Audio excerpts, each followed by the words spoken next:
ಧೀಮಂತ ನಾಯಕ, ಸರಳ ಸಜ್ಜನಿಕೆಯ ರಾಜಕಾರಣಿ, ಶಿಕ್ಷಣ ತಪಸ್ವಿ, ಹೃದಯ ಸಿರಿವಂತ ಡಾ. ಶಾಮನೂರು ಶಿವಶಂಕರಪ್ಪನವರಿಗೆ ಭಾವಪೂರ್ಣ ನಮನಗಳು.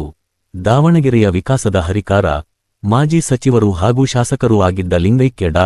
ಶಾಮನೂರು ಶಿವಶಂಕರಪ್ಪನವರ ಕೈಲಾಸ ಶಿವಗಣಾರಾಧನೆ ಹಾಗೂ ನುಡಿನಮನ ಕಾರ್ಯಕ್ರಮದಲ್ಲಿ ಪಂಚಪೀಠಗಳ ಜಗದ್ಗುರುಗಳು, ನಾಡಿನ ಅನೇಕ ಮಠಾಧೀಶರು, ಮುಖ್ಯಮಂತ್ರಿಗಳು ಹಾಗೂ ರಾಜ್ಯದ ಹಲವಾರು ನಾಯಕರೊಂದಿಗೆ ಭಾಗವಹಿಸಲಾಯಿತು.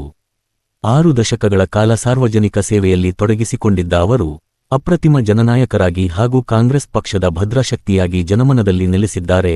ಅವರ ಸರಳ ಸಜ್ಜನಿಕೆಯ ರಾಜಕಾರಣ ಹಾಗೂ ವಿಶಾಲ ಹೃದಯವಂತಿಕೆ ನಮಗೆಲ್ಲರಿಗೂ ಸದಾ ಮಾದರಿ. ಮಧ್ಯ ಕರ್ನಾಟಕದ ಹೃದಯ ಭಾಗದಲ್ಲಿ ಬಾಪೂಜಿ ಶಿಕ್ಷಣ ಸಂಸ್ಥೆ ಮೂಲಕ ಶೈಕ್ಷಣಿಕ ಕ್ರಾಂತಿ ಮಾಡಿದ ಇವರು ವೈದ್ಯಕೀಯ ಮತ್ತು ತಾಂತ್ರಿಕ ಶಿಕ್ಷಣವನ್ನು ಸಾಮಾನ್ಯ ಜನರಿಗೂ ತಲುಪಿಸುವ ಮೂಲಕ ಸಾವಿರಾರು ಕುಟುಂಬಗಳ ಬಾಳಿಗೆ ಬೆಳಕಾದವರು. ಸಮಾಜಮುಖಿ ಚಿಂತನೆಯ ಈ ಮಹಾಚೇತನದ ಆತ್ಮಕ್ಕೆ ಚಿರಶಾಂತಿ ಸಿಗಲಿ ಎಂದು ಪ್ರಾರ್ಥಿಸುತ್ತೇನೆ.